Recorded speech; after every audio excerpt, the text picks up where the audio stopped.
I was staying in a mid-range hotel in a small town in Tennessee. I'd been on a business trip, just passing through, and I wasn't expecting anything more than a regular stay. I checked in late, around 10:30 p.m., after a long day of meetings, and was assigned a room on the 3rd floor, right at the end of the hallway. The building was old, definitely showing its age, but I wasn't concerned. I was tired, and all I wanted was a hot shower and a few hours of sleep before heading out again the next day. The hotel was almost empty, or at least it seemed that way. There was no one at the front desk when I walked in, just a single bell and a note saying to ring if I needed assistance. I grabbed my room key, and as I made my way to the elevator, I couldn't help but notice how eerily quiet the place was. The floors creaked under my feet. The lights flickered overhead as I moved down the dimly lit hallway, and the air had a musty old smell that reminded me of places untouched for years. It didn't help that the hotel was surrounded by dense woods, which seemed to absorb any sounds from outside.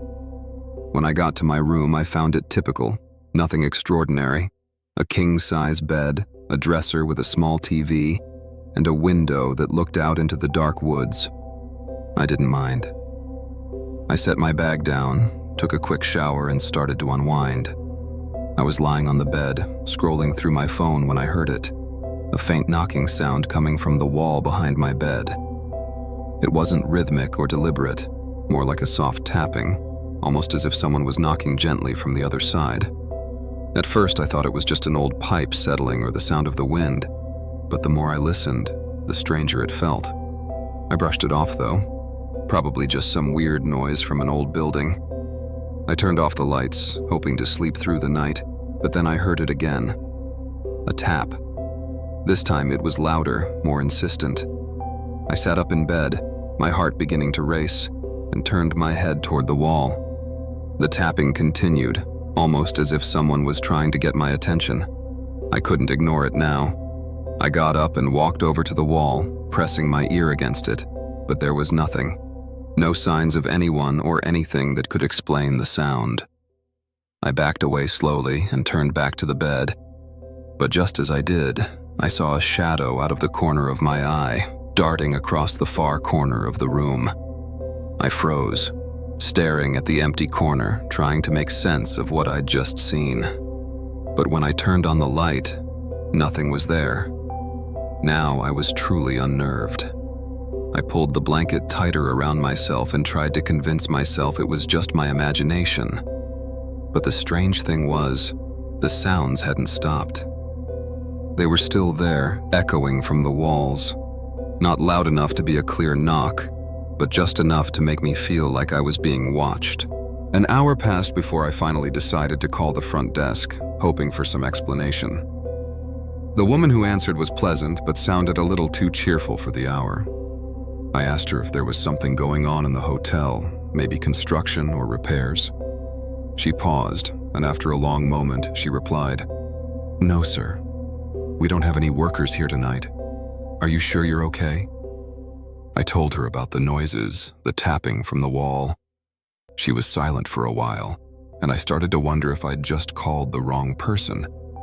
When she finally spoke again, her voice was quieter, almost like she was trying to avoid being overheard.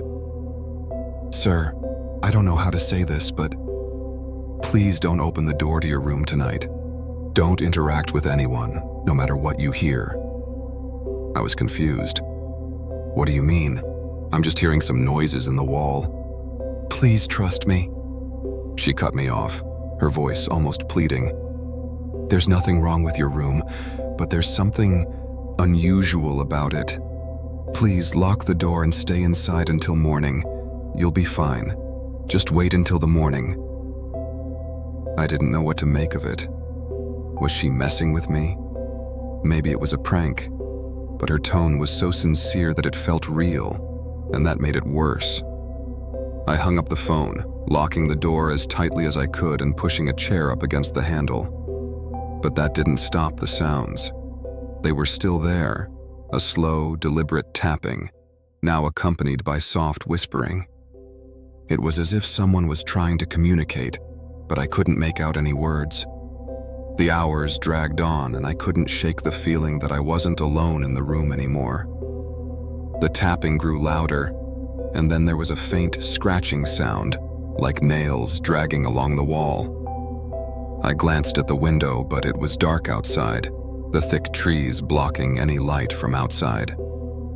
I was alone in the room, or at least I thought I was.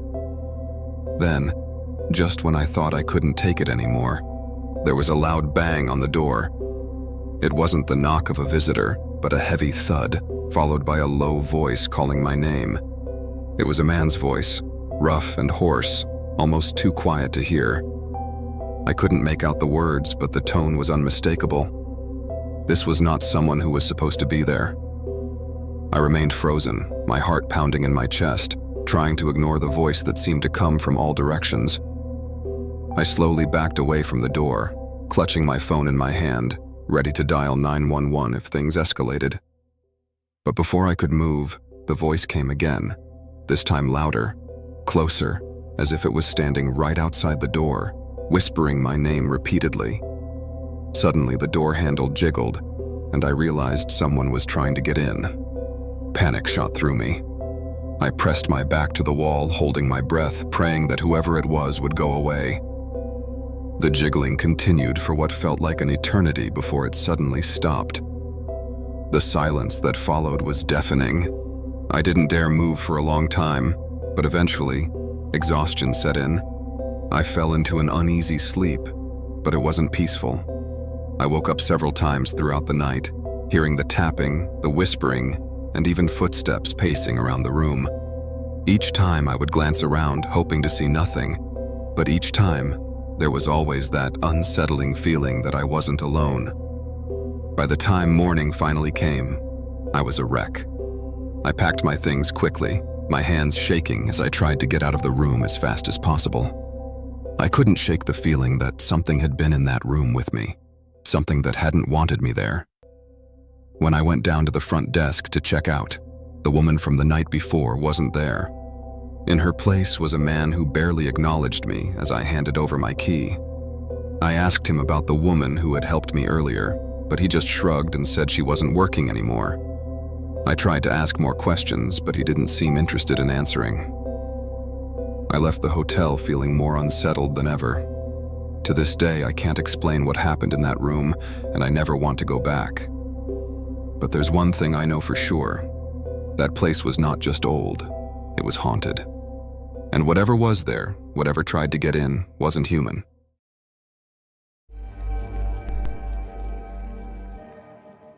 My name is David, and I've always been a practical, down-to-earth person. I don't usually believe in the paranormal or anything out of the ordinary, but what happened to me one night, in a small hotel in upstate New York, changed everything. I don't know how to explain it. Maybe I can't. But what I experienced that night is something I'll never forget, and I've never been the same since. It started out like any other business trip. I was on the road, working long hours and driving between cities. I wasn't expecting anything out of the ordinary, just a typical, uneventful night in a nondescript hotel. I'd stayed in places like this 100 times, the kind of places that are old, a little run down, and generally lack charm. But at that point in my trip, all I needed was a bed and a quiet place to sleep. I arrived at the hotel around 9 p.m. The receptionist was an older man with a tired face. His name was Jack, or at least I think it was. His name tag was scratched up, and I couldn't quite make it out. He checked me in without saying much, just handed me the room key, and gave me a strange piece of advice. Don't leave anything by the door tonight, especially if you hear knocking. I laughed it off, thinking it was just a strange remark, maybe a quirky part of his personality. I didn't think twice about it until much later that night. But by then, it was already too late. The room was on the second floor, at the very end of the hall. When I stepped out of the elevator, the air felt thick, almost cold. The lights flickered overhead as I made my way down the hallway, and there was a smell of old carpet mixed with cleaning chemicals. It was quiet, too quiet. There were no sounds of other guests, no background noise from the building. It was just still. When I got to the room, I noticed right away that the door didn't shut properly. It was a small thing, but it unsettled me. I pushed it closed firmly and tested the handle. Everything seemed secure. Inside, the room was what I expected. Basic. A bed, a small desk, a TV, and a window that looked out into the dark. Nothing special, but it was fine for the night. I unpacked my things, took a quick shower, and tried to relax. But something felt off. It was that feeling you get when you know something isn't right, even though you can't put your finger on it. I tried to shake it off, but the feeling wouldn't go away. The room was too quiet, too empty. As I sat down on the bed to check my email, I heard a noise. It was soft at first, like a faint tapping or knocking from somewhere far away. I thought it was just the building settling. Old hotels do that. But then the sound came again, louder this time. Knock, knock, knock. My heart skipped a beat. It was coming from the wall behind me. I got up and pressed my ear against the wall. Nothing. No pipes, no wind, no explanation. But the tapping continued, rhythmic, insistent, like someone was knocking on the other side, trying to get my attention. I stepped back from the wall, my heart pounding in my chest.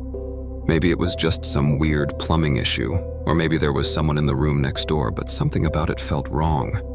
It wasn't normal. I tried to distract myself scrolling through my phone, but the knocking wouldn't stop. It became louder, more urgent, almost frantic. I called the front desk, hoping for some reassurance, but when I picked up the phone, there was nothing but static. I tried again, and this time a voice crackled through the line. "Hello?" it said, sounding distant and faint. "Hi, this is David from room 214. I'm hearing some strange noises, like knocking, coming from the wall. Is everything okay?" The voice on the other end was quiet for a moment, and then it responded. "I don't know what to tell you, sir. Just stay in your room tonight and don't open the door. Whatever you hear, just ignore it." I was taken aback. What kind of advice was that? But before I could respond, the line went dead. The phone buzzed with static before going completely silent. I sat there, holding the receiver, feeling a wave of unease wash over me. That's when the knocking started again, but this time, it wasn't just from the wall. It was at the door. Knock, knock, knock. And then, a voice. Low, barely audible, but unmistakable. "David," it whispered. I froze. My heart raced as I stared at the door. Who was there? How did they know my name? I didn't respond. I didn't even move. The voice came again, this time clearer. "David, let me in." I backed away from the door slowly, my hands shaking. The last thing I wanted to do was open that door. I didn't know who or what was on the other side, but it didn't feel human. The knocking continued for a while, long enough for me to wonder if I was going crazy. But then, just as suddenly as it started, it stopped. The silence that followed was suffocating. I couldn't move. I couldn't think. I just stood there, waiting for something else to happen. Minutes passed. I finally gathered the courage to peek through the peephole in the door. There was no one in the hallway, just the dim lights casting long shadows on the carpet. I didn't sleep that night. The quiet was too oppressive, the air too thick with fear. Every time I closed my eyes, I heard the faint tapping on the walls, like someone, or something, was trying to get in. When morning came, I was a wreck. I packed my things quickly, not even bothering to call the front desk. I just wanted out. As I walked past the front desk to check out, Jack was there, standing behind the counter, as if he had been waiting for me. "Everything okay with your room?" he asked, his voice casual, but there was something in his eyes that made my skin crawl. I didn't say anything. I just handed him the room key, turned, and walked out. I didn't look back. I never went back to that hotel. In fact, I never stayed in that town again. I don't know what happened that night or what was trying to get to me, but I know that it wasn't a coincidence. Whatever it was, it wanted in, and it knew my name.